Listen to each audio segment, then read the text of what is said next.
My name is Emily Carter, 32 years old. A woman who's always chased her dreams, no matter how many times my family tried to crush them. That night, as I drove through the neon-lit chaos of Manhattan toward my sister Lauren's penthouse, my stomach churned with a mix of hope and dread. The city's skyscrapers loomed like silent judges, their reflections dancing on my windshield. I gripped the steering wheel, my knuckles whitening, trying to shake off memories of a childhood where I was always the other sister, the dreamer they never took seriously.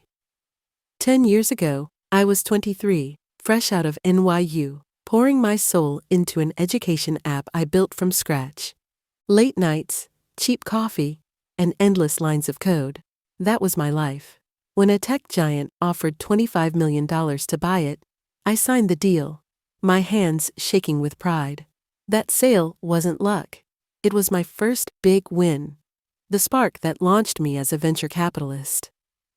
Over the next decade, I built a portfolio worth $900 million, backing 6 startups, 3 in green tech, 2 in AI, and 1 in medical diagnostics. My biggest bet was on a struggling medical tech startup called Pulse Diagnostics.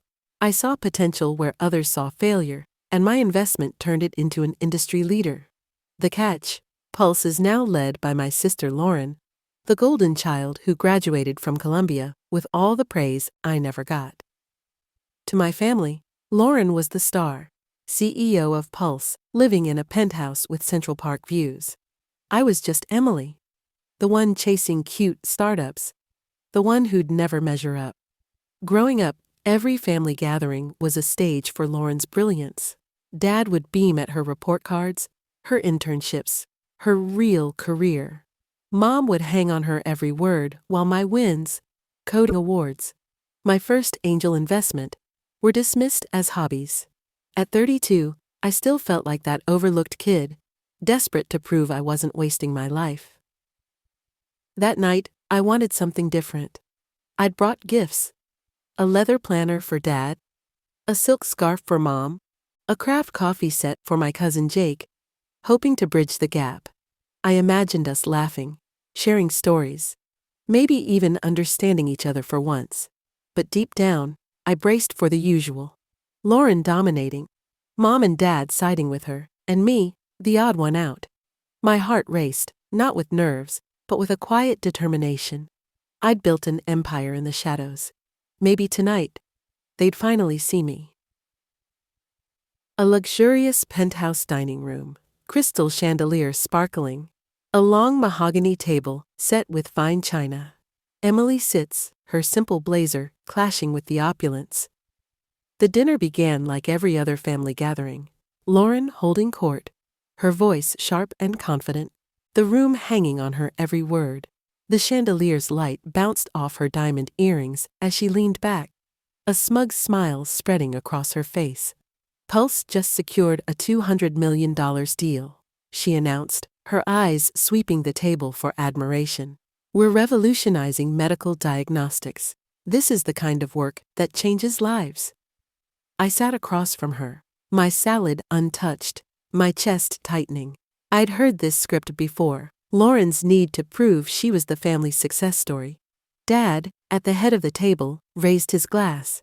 "That's my girl," he said, his voice warm with pride. Then his eyes landed on me, sharp and skeptical. "What about you, Emily? How much are you actually making with those little projects of yours?" The question hit like a slap, his doubt hanging in the air. I forced a smile, my fingers curling tighter around my fork. "Enough to get by?" I said softly, keeping my voice steady. The truth, my $900 million portfolio, burned in my chest, but I held it back. They didn't deserve to know. Not yet. Mom chimed in, her tone dripping with condescension. "You should consider a real career, sweetheart. Maybe Lauren could get you a job at Pulse's PR department. It's stable, with benefits." Her words cut deep, implying my life's work was a childish whim. I glanced at Lauren, hoping for a flicker of support, but she just smirked, sipping her wine. The suggestion was a trap, a way to pull me under her shadow. I murmured, "I'm happy where I am," but my voice barely carried over the clink of glasses. Jake, my cousin, shifted in his seat. His curiosity piqued. "So, Emily, do your startups actually, make real money?" he asked, his tone more curious than cruel, but still grating. The question stung, as if my career was a game of pretend. I met his gaze, my patience thinning. "They do fine," I replied, my words clipped. Inside, I was seething, but I kept my face composed, refusing to let them see me crack. Lauren wasn't done. She leaned forward, her laughter cutting through the room like a blade. "Come on, Emily. It's time to give up those pipe dreams," she said, loud enough for every eye to turn. "Startups are cute, but they're not a career. You're not a kid anymore." The table went quiet, her words hanging like a guillotine. Dad nodded faintly. Mom looked away, and Jake fidgeted with his napkin, unsure how to respond. Their laughter from earlier echoed in my mind, each jab building on years of dismissal. My hand rested on my phone, hidden under the table. I didn't need their approval anymore. The rules were about to change. I stepped onto the balcony, the cold New York air hitting my face like a wake-up call. My hands trembled slightly as I pulled out my phone and opened my investment app. The screen glowed with numbers that told a story my family couldn't imagine. A portfolio worth $900 million, with one line standing out: Pulse Diagnostics, 51% ownership, valued at $45 million. That stake was my ace, the silent power I'd kept hidden from their scorn. Years ago, Pulse was just a pitch deck no one wanted. Lauren had been rejected by every investor in New York, her confidence crumbling. I saw something in her idea, a platform that could save lives through early diagnostics. So, I wrote the first check, funding Pulse's seed round through a discreet holding company. Lauren never knew it was me. To her, I was just the little sister chasing daydreams. The irony burned. Her success, her precious company, rested on my belief in her when no one else cared. I couldn't take it anymore, their laughter, their smug assumptions. I called Sarah, my best friend since NYU, who always saw through the noise. "They're at it again," I said, my voice low but steady. "Lauren's acting like she owns the world, and Mom and Dad are eating it up. They think I'm a failure." Sarah's voice came through, calm but fierce. "Emily, you're worth more than all of them combined. You don't need their validation. Do what you need to do." Her words hit hard, reminding me of the strength I'd built over years of being underestimated. My phone buzzed with a message from James, my portfolio manager. "All set for liquidation if you give the word. Pulse stake, ready to move, just confirm." I stared at the text, my thumb hovering. Liquidating my 51% would tank Pulse's IPO, unraveling Lauren's empire. It wasn't just revenge, it was justice for years of being dismissed. I typed, "Stand by. I'll let you know soon." My heart pounded, not with doubt, but with clarity. This was my moment to rewrite the story. Back at the table, Lauren was mid-speech, detailing how Pulse would dominate the medical tech market. I slipped my phone from my pocket, my fingers steady as I dialed James. "It's time," I said quietly. "Liquidate my 51% stake in Pulse, all of it, now." The words felt like a release, a line drawn after years of being belittled.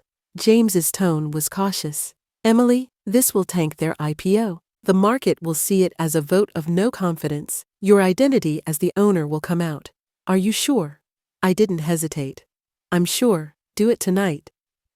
Next, I texted Michael, my lawyer, who'd handled my deals for years. "Prepare the legal documents for the Pulse liquidation," I wrote. "Airtight, no loopholes." He replied instantly, "On it. Paperwork ready by morning, confirming full liquidation." I typed back, "Yes, full. Move fast." Each message was a step toward dismantling Lauren's pedestal. Across the table, Lauren's phone buzzed, cutting through her speech. She frowned, picking it up. her expression tightening as she read what I knew was the board's first alert about my liquidation. "This can't be right," she muttered, her fingers tapping frantically. Dad raised an eyebrow. "Everything okay?" Lauren forced a smile, but her eyes betrayed panic. "Just a work thing," she said, her voice unsteady. I watched her squirm, my face a mask of calm, though inside a weight lifted. For the first time that night, I felt in control.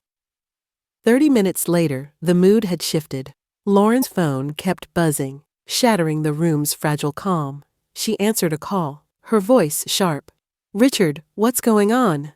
I watched, my expression neutral, as Richard, Pulse's board chairman, spoke urgently.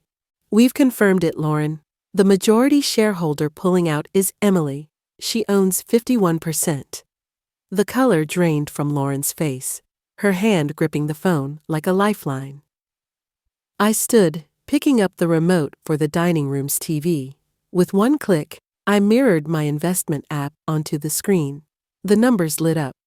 A $900 million portfolio, with Pulse's $45 million stake highlighted. The table froze, forks clattering. Lauren's eyes widened, darting between me and the screen. Dad's jaw dropped. Mom's hand flew to her mouth. I let the moment sink in, their earlier mockery now a distant echo. "That's me," I said calmly, my voice cutting through the silence. "Your dreamer, your failure, owns the company you've been bragging about." Lauren pushed back her chair, her face a mix of shock and fury. "You're tanking my company?" she demanded, her voice rising. "How could you do this to me?" I met her gaze, unflinching. "I believed in Pulse when no one else did," I said. "But I'm done letting you treat me like I'm nothing. You wanted to play superior. Now you know the truth." Dad jumped in, his voice defensive. "Emily, stop this. Lauren's worked hard for Pulse. You can't destroy her career." Mom nodded, her tone pleading. "Think about your sister, Emily. This isn't right." Their words stung, but I was past caring. "Respect isn't a one-way street," I said, my voice firm. "You've spent years dismissing me, siding with Lauren, acting like I'm chasing fantasies. I built an empire while you laughed. This is the consequence of your choices." The TV flickered with a CNBC alert. Pulse Diagnostics stock plummets 35% in after-hours trading. Lauren gasped, her phone slipping onto the table. She scrolled through updates, her fingers trembling as investors pulled out, spooked by my liquidation. The IPO, her golden ticket, was unraveling. I watched, my heart steady, knowing this was the price of their arrogance.